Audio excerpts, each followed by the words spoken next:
Mga kalahok sa Mr. and Miss Intrams, nagpasiklaban. Arts and Culture Festival 2024, idinaos. Intramurals 2024, naging matagumpay. Mula sa bulwagang pambalitaan ng CBS-UA, ito ang Balitang Sigurado, Balitang Totoo, Balitang SWKS.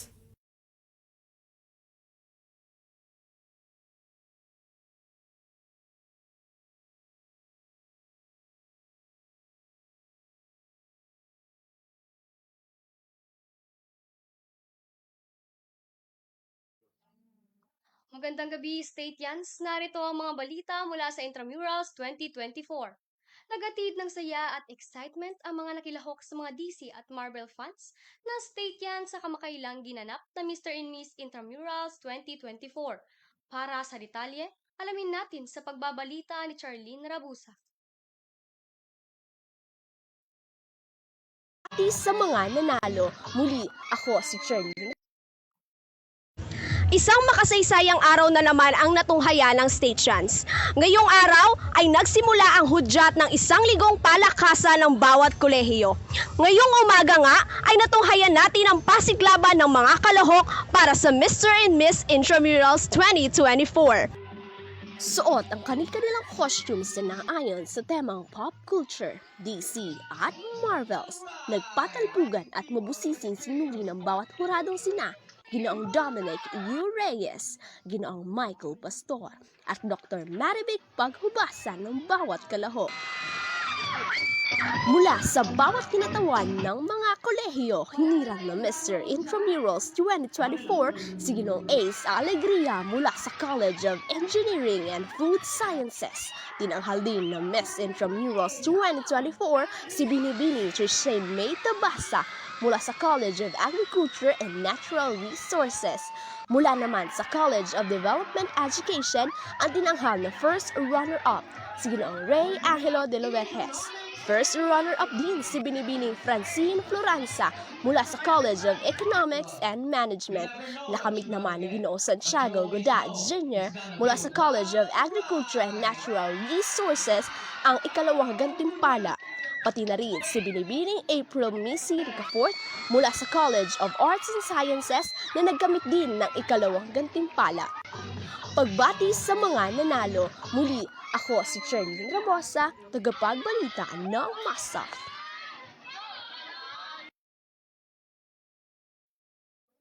Labanan ng pagkuha ng litrato at talino ay iilan lamang sa mga ipinakitang gilas ng mga talentadong Stateyans ng 6 na kolehiyo sa kamakailang ginanap na Arts and Culture Festival. Para sa detalye, alamin natin sa pagbabalita ni Shane Calibara at Rose Trianta. Kolehiyo ang kanilang husay at talent. Magandang araw, Stateyans! Paligsahan sa Arts and Culture Festival, formal ng binuksan nitong ika-25 ng Setyembre taong 2024 sa bulwagan ng LRV Student Atrium. Ito ay dinaluhan ng mga manlalahok ng iba't ibang paligsahan sa literary competition, visual arts at musical at mga manonood mula sa iba't ibang college department. Kabilang sa paligsahan ito ay ang Dagliang Talumpati na nasungkit ng College of Development Education ng unang gantimpala. Masining na pagkukwento na kamit ng College of Arts and Sciences ang unang gantimpala. Pagsulat ng sanaysay, College of Arts and Sciences wagi matapos masungkit ang unang gantimpala. Extemporaneous speech unang gantimpala nakamit ng College of Development Education. Muli namang nakamit ng College of Development Education ang unang gantimpala sa paligsahan ng storytelling. Para naman sa essay writing competition, nakamit ng College of Development Education ang unang gantimpala. Sa larangan naman ng sining biswal, matagumpay na naisagawa sa bulwagan ng Gabaldon Building. Nakamit ng College of Development Education ang unang gantimpala sa on-the-spot painting. Para naman sa pencil drawing, College of Agriculture and Natural Resources, nakamit ang unang gantimpala. Sa charcoal rendering competition o ng gantimpala, nakamit ng College of Development Education. At para naman sa photography, unang gantimpala na kamit ng College of Development Education. Dako naman tayo sa paligsahan sa larangan ng musika. Hindi nagpahuli ang College of Veterinary Medicine sa pagkamit ng unang gantimpala sa paligsahan ng pop solo. Vocal solo na kamit ng College of Development Education ang unang gantimpala. Para naman sa vocal duet, College of Economics and Management, wagi ng masungkit ang unang gantimpala. Tunay ngang ipinamalas ng bawat kolehiyo ang kanilang husay at talento. Ako si Shincy Calibara, naglilingkod sa ngalan ng Balitang Sigurado, Balitang Totoo, Balitang SWKS. Mabuhay, Stadians! Isang kapanapanabik na araw na naman sapagat narito ako ngayon sa bulwagan ng CBSUA Atrium kung saan nangyayari ang pinakahihintay na Arts and Culture Festival na dinagsa ng halos 2,500 na estudyante bilang kaugnay sa Intramurals 2024. Kalahok ang 6 na kolehiyo ng universidad ngayong Setyembre 25 ng kasalukuyang taon. Ang festival ay nagsimula sa umaga at nagpapatuloy ngayong hapon kung kailan gaganapin ang hip-hop, contemporary, folk dance at ballroom dancing. Ngayon rin itatanghal ang Mr. and Miss Pasok and Mr. and Miss Arts and Culture. College of Agriculture and Natural Resources ang nag-uwi ng ginto sa hip-hop at contemporary competition. Sa kanilang karisma at galing sa pagsayaw ay tila hindi lang ginto ang kanilang nakuha, kundi pati na rin ang puso ng hurado at ng mga manonood. Kaya't nung sila ang tinanghal na muling kampyon sa standard at Latin ballroom dancing, hiyawan at palakpakan ang namuo sa bulwagan. Dumako naman tayo sa folk dance kung saan ang kampyon ay nagkaproblema sa kasuotan, ngunit hindi ito naging hadlang upang iuwi nila ang first place at walang iba kundi ang College of Development Education na siya ring tinanghal bilang overall champion ng Arts and Culture Festival 2024.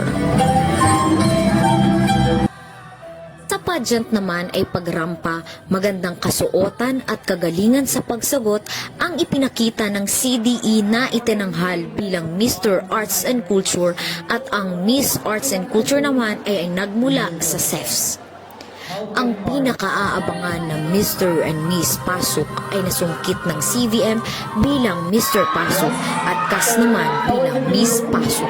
Naiuwi nila ang corona at nagbigay katuparan at karangalan sa kani-kanilang kolehiyo. Napakahuhusay ng ating mga mag-aaral. Kaya tamang-tama yung ating tema sa Arts and Culture Festival 2024 na orgulyo. Ibig sabihin, ipagmalaki mo at idambana mo ang inyong talento at ipamalas. At ganun ang ginawa nila ngayon. Lahat ng events, lahat ng mga contestants sa iba't ibang events talagang nagpakita ng husay sa kanilang linahukan na event. Magsimula sa literary English, Filipino, and then visual arts, musical, dances, at maging sa pageant. At hindi lang naman ito sa mga kalahok, kundi ganun din sa mga lahat ng mag-aaral na sumusuporta sa kanila at sumusuporta sa arts and Amo na kinaharap ng chess players ng 6 na kolehiyo.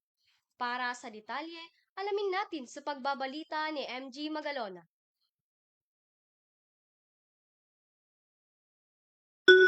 Ngayong Intramurals 2024, isa sa mga inaabangan ng lahat ay ang larong chess na ginanap noong 24 ng Setyembre, araw ng Martes. Nandito tayo ngayon sa library ng CBSUA kung saan ginanap ang Chess Intramurals 2024. Ang mga koponan ay nagpamalas ng husay at diskarte sa men's and women's categories. Sa tindi ng tensyon habang papalapit ang dulo ng torneo, sa huli nasungkit ng koponan ng CANAR ang panalo na may puntos na 13.5 sa men's category. About po sa gameplay, during intramurals, interesting po sa masyado kasi kahit nga sa mas tawag din, yung mas malakas yung kalaban ko ngayon. And yun nga, nanalo, nakachamba kahit papano. Tapos, kasi last year pa, bago ako naglaban ulit, and panalo din yun. Pero mas gusto kong laban ko kasi parang mas magaling sila ngayon compare dati. Championship game, bale ang naging ang naging system, yung system po is round robin, lahat po sila nakalaban namin by 4. Hindi rin nagpahuli ang ibang koponan sa women's category at nasungkit ng koponan ng CDE ang tropeyo na may 16 points. Sa experience, okay naman siya. Medyo kabado lang kasi talagang magagaling naman talaga yung ibang department. At compare sa amin, is wala pa talaga kami preparation. So, masyadong kabado kami. Pero, unexpected na mag-goal po kami. Kinalaban po namin yung 5 departments, which is CBM, CARS, FIR, basta 5 department siya. And may isang department lang na nalulong. So, apat na department lang po yung nakalaban. Naging sukatan ng talino, tiyaga at husay ang larong chess. Ngunit sa huli ang koponan na nagpakita ng tunay na galing ang nakaakyat sa trono bilang chess champion ng Intramurals 2024. Naganap na ang kapanapanabik na laban sa larong lawn tennis sa pagitan ng iba't ibang departamento noong ika-24 ng Setyembre at nagtapos ng ika-26 ng parehong buwan. Ipinakita ng bawat departamento ang husay at teknik sa sport na ito. Nagbigay sila ng kamangha-manghang place sa harap ng mga manonood. Gitgitan na naglaban ang koponan ng CANAR at CVM para masungkit ang gintong medalya. Sa huli sa single men's category, ay nagpamalas ng galing ang CANAR at tinanghal bilang kampiyon. My name is Joshua Mark Guadalupe. Event lawn tennis men single B champion. Experience ko sa pagkawat last game, nag-enjoy ako. Tapos sa buong team ko. Salamat po. Naging mainit din ang laban sa pagitan ng SEM at CANAR para masungkit ang kampiyonato sa women's category.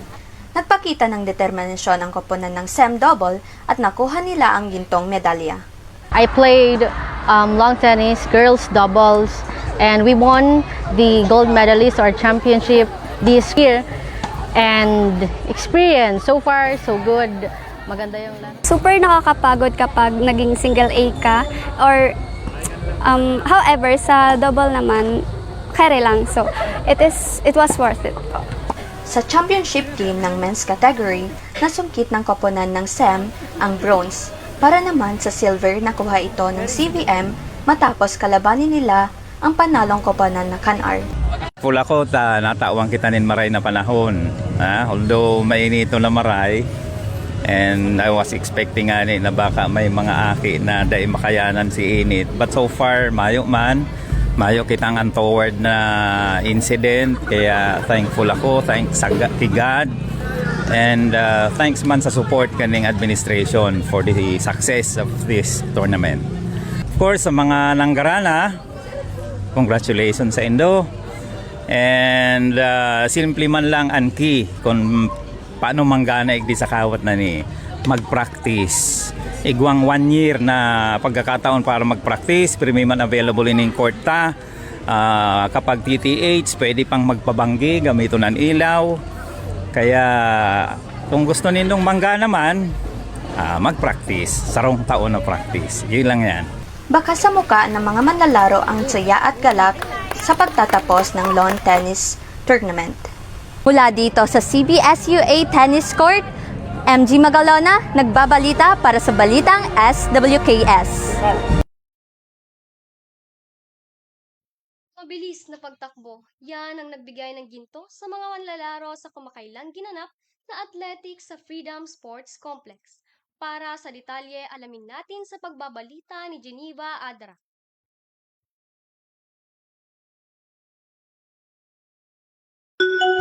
Andito tayo sa Freedom Sports Complex at naririto ang mga mahuhusay na maglalaro na nagmula mga iba't ibang departamento ng CBSUA Pili Campus. Maglalaban-laban upang ipakita ang kanilang husay sa sports athletics ngayong CBSUA Intramurals 2024. Talagang makikita sa mga atleta ng bawat kolehiyo ang kanilang determinasyon na gustong manalo ngayong CBSUA Intramurals 2024. Hindi na iwasan ng pagkadapa at pagkahilo pero hindi na antig at patuloy na lumaban. Ramdam at kita ng todong suporta ng mga kaibigan at sports committee ng bawat kolehiyo. Kaya't nagkaroon ng determinasyon ang bawat manlalaro na ipatuloy at pagigihan upang makuha ang medalya. Ang tanong ko po sa inyo, ano po yung naging paghahanda ninyo ngayong CBSUA Intramurals 2024? Ang naging paghahanda namin ay ang practice araw-araw, maghapon. Kasi tuwing intramurals talaga, yung CANAR, pinaghahandaan nila yung ganitong event.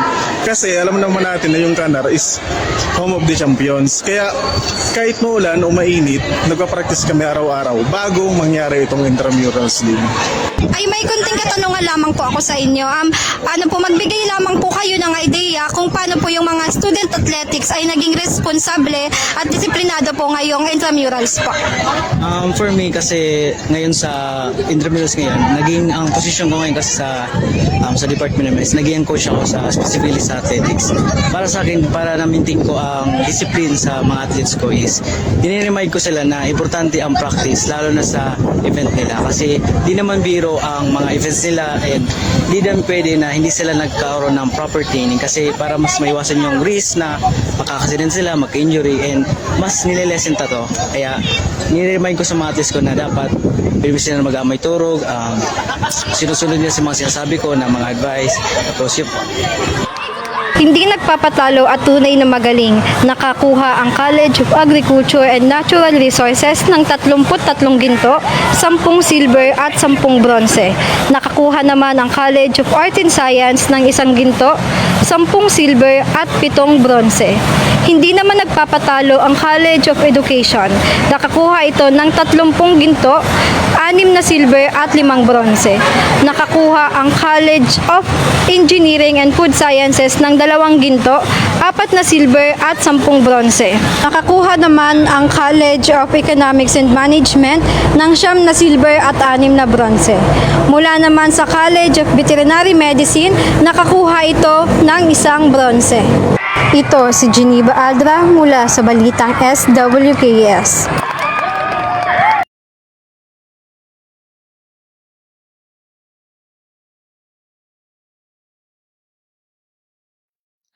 Bansang laro kung ituring ang sport na ito. Ang pinakasikat na larong basketball ay hinding-hindi mawawala dahil ito ay isa sa mga pinaka-inaabangang laro ngayong intramurals.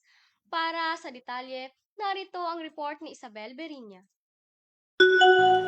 Magandang umaga po sa inyong lahat. Ako po si Isabel Berinya, maghahatid sa inyo ng balitang pangmalakasan. Tayo ngayon ay nasa day 2 ng ating CBSUA Intramurals 2024 kung saan nagaganap ang ating mga sports events. Patuloy ang laro ng men's basketball na sinimulan ng unang game ng CAS versus CBM, ikalawang game ng women's basketball ng CEFS versus CDE, ikatlong game ng basketball men ng CEFS versus CDE, at ikaapat na game ng basketball women ng CAS versus CBM para sa umagang ito. Nakita natin ang angking galing at dedikasyon ng bawat manlalaro sa pag-bounce, pag-defense at pag-shoot ng bola patungo sa championship game na gaganapin naman sa Biyernes, Setyembre 27, 2024. As a player, hindi naman kami mag-work kung dahil sa team and yung sa cooperation ng bawat isa, and of course, yung skills din yung importante. And I'm glad na panalo kami sa first game namin and we're on our next game po bukas. Wala po ang galing niya, biology pride! Kaliwat kanan ang hiyawan at palakpakan ang maririnig dito sa basketball court bilang suporta sa kani-kanilang mga manlalaro. Idiniklarang kampiyon sa larong sepak takraw ang CANAR Department laban sa CEFS sa score na 21-17 na ginanap sa ika-4 na araw ng CBSUA Intramurals 2024. Kasama po natin ngayon ang isa sa player ng sepak takraw from CANAR Department. Ano po yung mga naging strategy nyo po para manalo po kayo ngayong taon? Sa strategy po, tiwala lang sa kampe, tsaka teamwork. Ano po yung pinaka-memorable sa inyo sa 3 days po na laro nyo dito po sa sepak takraw? para sa akin po, lahat ng oras memorable. Kasi dati po hindi kami magkakakilala, tas dahil dito sa laro, naging magkakakilala kami. Kaya on and off the court po, memorable para sa akin. Sa pagtatapos ng championship game ng Sepak Takraw, ating kakapanayamin ang manlalaro mula sa SEFs Department para sa kanyang naging karanasan sa laro. Good morning po. Ano po ang pangalan niyo? Hi, I'm Jerwin Cometa from College of Engineering and Food Science. How's the feeling po na natapos po ang laro and nakaabot po kayo sa championship game? Super happy, and then even though dumaan kami sa lower bracket to upper bracket, napaka-saya dahil nakaabot kami ng championship and nakalaban yung malakas na team dito sa CBSUA. Sa championship game ng men's division, nagpakitang gilas ang CANR matapos talunin ang koponan ng CAS. Natapos ang laro sa score na 25-12 na pumabor sa CANR. Samantala, sa women's division, hindi rin nagpahuli ang koponan ng CANR at tinalo nila ang SEM sa isang makapagpigil hiningang laban. Matapos ang 3 sets, nalaig ang CANR sa huling set sa score na 21-19. Nakuha ang ginto ng CANR sa men and women's division, silver sa CAS at SEM, at bronze sa CDE sa dalawang division. Ating nasaksihan ang pagkapanalo ng CANR Department para sa larong volleyball sa men's category. Kasama natin ngayon ng ilan sa mga players ng volleyball. Hello po, ano pong pangalan nyo? My name is Jasper C. Bagamasbad. My name is Neil Vincent Luis Orante. Pwede po kayo magbigay ng short message po para sa mga supporters nyo po from CANR Department and para po sa mga teammates nyo po na kasama nyo na naipanalo yung volleyball ngayon. Siyempre, we'd like to thank to CANR Department sa suporta, sa pagpakain nyo araw-araw sa loob ng 4 days, simula day 1 hanggang ngayon. Nandun kayo para sumuporta. Yun nga, sabi niya nga, thank you sa department and sa mga sa Agrosoil na society na nag-asikaso sa amin, na nagpuyat and naging busy sa pag-asikaso ng pagkain namin, and ayun, busog kami. Nagwagi ang College of Agriculture and Natural Resources sa championship ng basketball sa men, women at 3x3 category. Nagwagi ang CANR laban sa SEM sa score na 77-66 sa men's category. CANR laban sa CDE sa score na 73-45 sa women's category. At CANR laban sa CDE sa score na 20-8 sa 3x3 category. Muli, ito po si Isabel Birinya para sa Balitang SWKS. Ngunit hindi lamang ball games ang naghatid ng excitement sa mga Statians, maging ibang sports enthusiasts. Right-handed o left-handed ka man, tiyak mag-i-enjoy ka sa larong table tennis at badminton. Nagmabalita si Chris Angela Salcedo. Magandang araw, CBSUA. Ginanap na ang huling araw ng table tennis at badminton nitong ika-27 ng Setyembre sa CBSUA Student Atrium bilang parte ng Intramurals 2024. Natapos na ang unang laro sa table tennis hanggang Game 10 at Game 9 naman para sa badminton. Narito ang mga resulta sa unang bakbakan. Sa table tennis, nagpamalas ng galing ng College of Arts and Sciences, CAS, sa singles ngunit pinapatan ito ng College of Engineering and Food Sciences, SEFs, sa puntos na 2-3, sa kategorya ng doubles na nagmeet siya ng kanilang panalo. Ibinendera at ipinanalo naman ng College of Agriculture and Natural Resources, CANR, ang kanilang lakas sa doubles sa puntos na 3-0 laban sa SEM at CAS. Hindi rin huli ang College of Veterinary Medicine, CVM, sa singles sa puntos na 3-0 at ipamalas ang kanilang matatag na depensa laban sa ibang departamento, ngunit binawi ito ng SEFs. Narito ang panayam ng mga kalahok mula sa departamento ng CDE sa table tennis. So, ano pong pangalan at saang department kayo galing? Hi, I'm Marga Bustamante from CDE. Erica Lines Tanyog po from CDE. Okay po. So, ano po bang mga preparations ang ginawa niyo para sa laro niyo sa table tennis? Preparations. Actually, there's no preparations at all kasi po paras po kaming busy, lahat po ng players ng CDE busy. Wala po talagang madugong preparation nangyari. Tamang practice lang. Okay po, so yung preparation niyo na yun, very worth it kasi nga nanalo kayo ng gold. So ano namang feeling na nanalo kayo ng gold? Syempre po masaya and overwhelming, lalo na po back-to-back champion ng CDE. Through the fire. Okay, thank you po. Nagtapos ang huling parte ng table tennis nang hiranging panalo ang Can-Ar sa kategorya ng men na nakakuha ng ginto, pilak para sa CDE at tanso naman sa CAS. Sa kategorya naman ng women, nakuha ng CDE ang ginto, pilak sa Can-Ar at tanso naman sa SEPS. Nakuha naman ng Can-Ar ang ginto sa badminton, pilak sa CAS at tanso naman sa CBM. Sa kategorya ng women, nakuha ng CDE ang ginto, pilak sa Can-Ar at tanso naman sa CAS. Narito ang panayam ng mga kalahok mula sa Departamento ng CDE sa badminton. Hello po, first of all, congratulations. Ano po pangalan niyo? Maricel po. Nicole po. Okay po. Ano pong feeling na nanalo kayo sa badminton? Syempre po masaya. Tapos, pangalawang champion na kasi namin to. Kaya talagang ginalingan ng mga team. Siyempre, pareho lang din po nung sa kanya dahil ako po ay 4th year college na at napaka-overwhelming talaga na kami ulit yung nag-champion kasi last year kami yung nag-champion rin sa badminton, girls, and yun lang. Be humble. Nanalo ka man o natalo, tanggapin pa rin natin dahil yung tunay na panalo ay sa tamang pakikisama natin sa ating mga kapwa. Hindi naman batayan yung kung nanalo ka or natalo ka. Ang pinakamaganda kasi yung team, you play as a team. And syempre yung goal na manalo, nandun na talaga yun. Kung natalo, okay lang kasi part yun ng sports. Thank you so much po. Thank you po. Bakas naman sa mukha ng mga kalahok ng bawat departamento ang determinasyong may uwi ang kampyonato. Hindi mananaig ang pwersa ng ilan, panalo naman sila sa karanasan at oportunidad na makapaglaro sa Intramurals 2024. At yun lamang po ang mga nakalap na balita ngayong araw. Chris Angela Salcedo, Balitang SWKS. Sa tirik na araw at malawak na field, baseball, softball at soccer teams ng 6 na kolehiyo ang nagpakita ng kanilang bilis at teamwork. Para sa detalye, alamin natin sa pagbabalita ni Patricia Alvaro.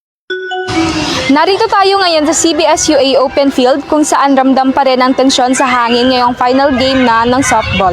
Ang College of Development Education at College of Agriculture and Natural Resources ang naglaban ngayong finals para maiuwi ang kampyonato sa kanilang colleges. Ang dalawang colleges ay talaga namang naging top ng kanilang games na naganap na semifinals kahapon. Ang College of Agriculture and Natural Resources ay nagtamo ng 8-7 na score laban sa College of Engineering and Food Science, habang ang College of Development Education ay hindi pinapuntos ang College of Veterinary Medicine sa score na 13-0 sa Game 8. Kaya hindi katakataka na naging maganda ang takbo ng laro ngayong championship round na. Huling araw na ng CBS-UA Intramurals ngayong September 27, 2024 at dahil finals na ng mga laro, tumitindi ng lalo ang mga bakbakan sa iba't ibang patimpalak. Sa softball finals, nagharap ang College of Development Education at College of Agriculture and Natural Resources. Umpisa pa lang ng laban ay nagpakita na ng kakaibang gilas ang College of Development Education sa pamamagitan ng mainit nilang opensa. Ngunit, hindi basta-basta ang depensang ipinamalas ng College of Agriculture and Natural Resources.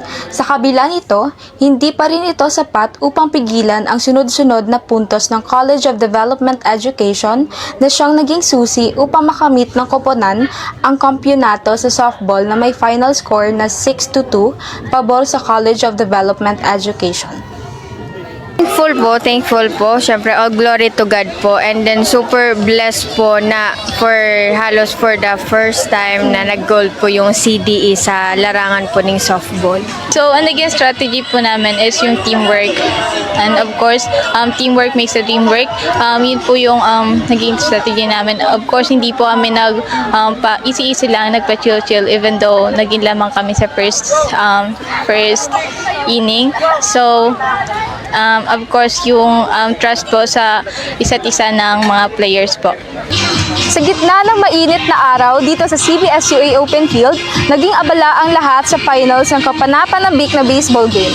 Nakita natin sa mukha ng bawat players ng both team ang dedikasyon ngayong finals na maiuwi ang titulo sa kanilang colleges. Ngayong Biyernes ay naganap ang championship game ng baseball. Sa simula pa lamang ng laban ay agad nang napunta ang unang puntos sa College of Agriculture and Natural Resources laban sa College of Development Education. Nagpatuloy na pumuntos ang kolehiyo hanggang sa sila ay nagkaroon ng 11 puntos habang ang kabilang koponan ay nakahabol ng 1 puntos. Galing dito, ang College of Development Education ay naghanap ng pagkakataon na makabalik at bawiin ang kontrol ng laro, ngunit hindi ito hinayaan ng College of Agriculture and Natural Resources. Sa huli, nanaig pa rin ang College of Agriculture and Natural Resources at kinilala bilang kampyonato sa larong baseball. Siyempre po, napakasaya namin lahat, lalo na may McDo kami mamaya. Actually, hindi. Kagabi, kahapon, nalaman ko CDE yung kalaban kasi nakita ko din yung CDE nung maglaro sila. Medyo may konting kaba, though may tiwala ako sa team ko. Nandito tayo ngayon sa CBS-UA Open Field at nakita natin kung gaano ka-hype up ang crowd na sinusuportahan ng kanilang kanya-kanyang colleges or departments sa larong soccer. Kung naging mainit ang laban kahapon sa semifinals ng College of Arts and Sciences, na inuwi ang titulo matapos ang 4-3 na score laban sa College of Engineering and Food Science, ang finals naman ngayon ay medyo malaki ang naging pagitan ng score ng dalawang koponan. Pero kitang-kita pa rin natin na bigay-todo ang mga players mula sa College of Arts and Sciences at College of Agriculture and Natural Resources.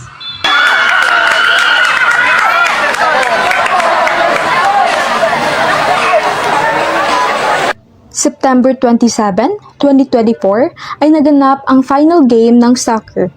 Sa first half pa lamang ng laro ay nagkaroon na ng malaking lamang na 6 na puntos ang College of Agriculture and Natural Resources laban sa College of Arts and Sciences na nagkaroon lamang ng 1 puntos.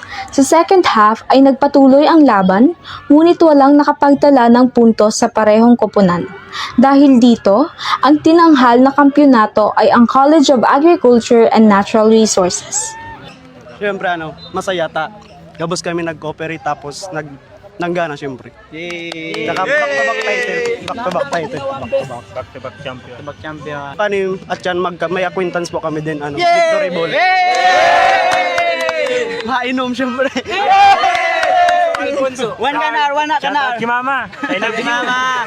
I love you, Ma. Love you, Ma. Ako ang inyong field reporter, Patricia Albaro, para sa Balitang SWKS. At iyan ang mga balitang nakalap namin ngayong araw.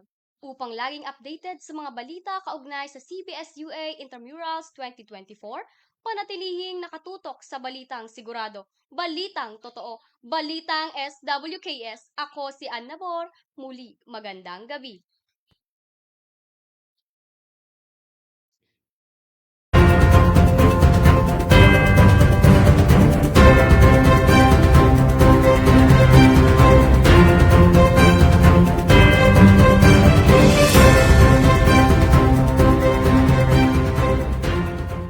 Mula sa bulwagang pambalitaan ng CBS-UA, ito ang Balitang Sigurado, Balitang Totoo, Balitang SWKS.